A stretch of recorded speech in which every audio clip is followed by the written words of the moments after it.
Meanwhile, Jet Airways has shut down its operations after flying for 25 years. Quarter of a century it is. Lenders have declined to extend 400 crore rupee loan to the airlines. Well, Jet Airways is seeking 1,500 crore rupees to save itself immediately to pay salaries and overdues. But banks do not want a repeat of Kingfisher-like mistake, where they took a haircut, actually suffered losses to absorb a heavy bailout to a sinking company. Often, airlines simply restructure the debt, with state-owned banks absorbing losses through a bailout. Now, this Jet Airways shutdown has put nearly 22,000 jobs at stake. The Jet Employee Association is asking for the government's help. I don't have money to come to work. Sorry to tell you. I got only 20 rupees in my purse.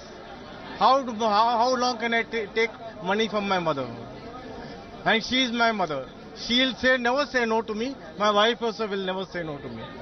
But the present situation, my father is undergoing some kind of ailing expenses. I have to see to him, I have to see to my mother, and I have to see to my wife. My wife is not only injured, she is very badly injured. Tomorrow is a test regarding an X-ray. I don't have money to pay for that thing. We wanted help from government. We want government to support us, because it is not like we are just private airline, so government would support us. But we want government to help us because we pay taxes on each and every seats. Every passenger pays taxes. It is not only the airline's responsibility. Even government has to look towards it, because it is not a small airline. It is Jet Airways. It is a very big brand. And we have earlier discussed struggles in the aviation sector in India: high fuel prices, rupee devaluation, duties on aviation turbine fuel, and several state taxes are one reason. But the Jet story is a crash course on how not to run a business. Now, Naresh Goyal cannot turn around and blame anyone else for this failure. Years ago, Tata's had an eye on buying Jet. There was also an interest from American investment firms TPG Capital and Indigo Partners LLC. Reports say Tata's wanted Goyal to step aside. Naresh Goyal even failed to take the offer of Delta Air of US.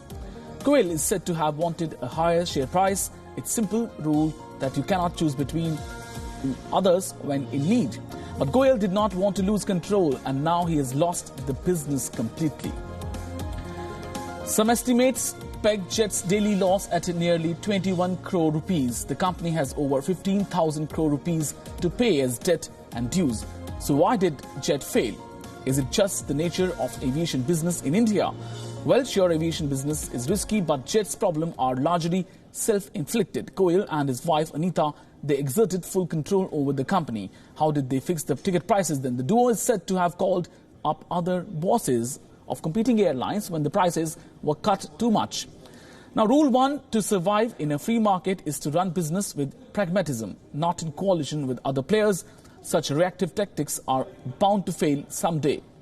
Other thing is the forward bookings. One Jet's aggressive forward booking strategy gave it liquidity. Now it has turned into a mountain of debt, rupees 3,500 crore. Jet's story is also a story of nepotism. Naresh Goyal's wife and son were part of the day-to-day running of the company. Besides, when your company is not in the pink of health, what you do? Cut costs, spend frugally, basically clean the rut. Jet Airways decided to expand a dozen years ago. When the low-fare air carriers became a reality in India, Jet developed ambitions. It bought Air Sahara to take on Air Deccan, Indigo and SpiceJet. Needless to say, Jet Airways never really recovered from the many problems that this acquisition led to. Here I disagree to make a point. Let's look at smartphone industry around the world. Apple plays the niche game, but it knows its customers, its business and the economics. Jet was bleeding money, but Naresh Goyal configured his planes like palaces. Built only 308 seats, much below global standard of 400.